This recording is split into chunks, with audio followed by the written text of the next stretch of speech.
What's going on, everybody? We've got this jacketed hybrid still here, finished up.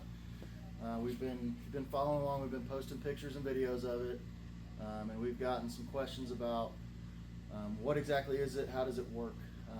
So we're going to go over that. I'm going to show you guys all the details and the features and how everything is intended to work.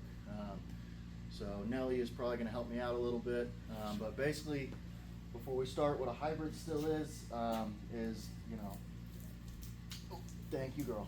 A hybrid still is basically like a pot still and a reflux still had a baby.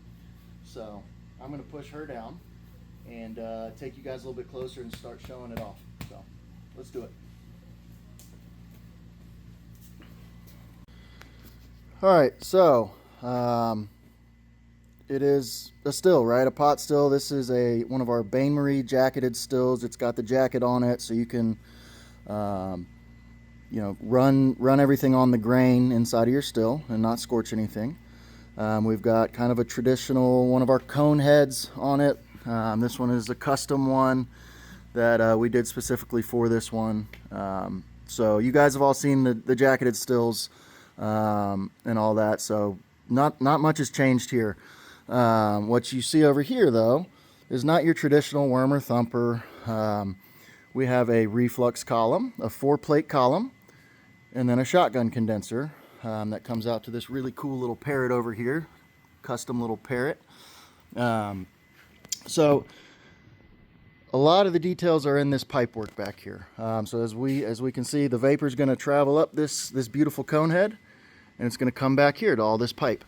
So we're going to shoot our vapor across here, and then we've got some valves. This first valve,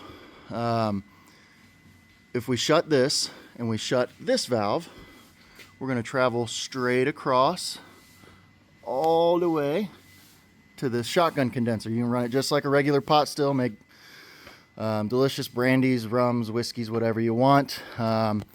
Stripping runs. But if we close this valve and leave this valve open and this valve open, what we're going to get is the vapor is now going to travel down here and down into this pipe, which comes in down here at the bottom of this reflux column. And it's going to travel up all the plates, hit the D flag, eventually fight its way as a very light, higher proof spirit that's stripped a lot of the impurities off. Then it's going to come up out the top, right back down, and since it can't go backwards because there's that valve there, it's going to shoot back over here to our condenser. So super cool. It gives you a lot of flexibility, a lot of options, a lot of craft and micro distilleries. You see something like this. One of the big benefits of this offset column is you know, if this was placed on top of this, it would be insanely tall. So ceiling height is one factor. The other biggest thing is just that we get to keep a really nice cap or head on it that, you know, a lot of times gives us a lot of our richness and our flavor and characteristics of the spirit that we're looking for.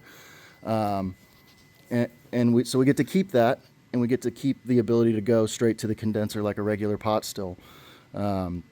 Another cool thing you can do is, this is a 4-inch column, but you could take all the bubble plates out of this and still run it through here to get a little bit more reflux, but not quite as much as if you were using the plates and the D flag up there.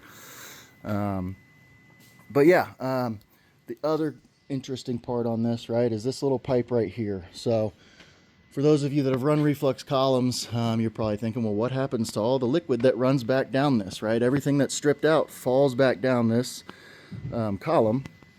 Well, down here at the bottom, which it's going to be, you probably can't see, but there is a funnel or a collection funnel down here that funnels into this here pipe and feeds back down into this pot. And that collection point there, you can kind of see that pipe runs down into the mash, and the reason for that is so that if we just stopped it right here and it just dumped in right here, we would have the ability for some backflow of vapor, and we don't want that. We want to be able to control where all of our vapor goes. So Anyway, I hope this is a cool, informative video for you guys. Hopefully it answers a lot of the questions. And if you guys are interested in something like this will go great in a distillery, or a size like this, you know, for an R&D still, or somebody's garage. You could have one hell of a setup in your garage.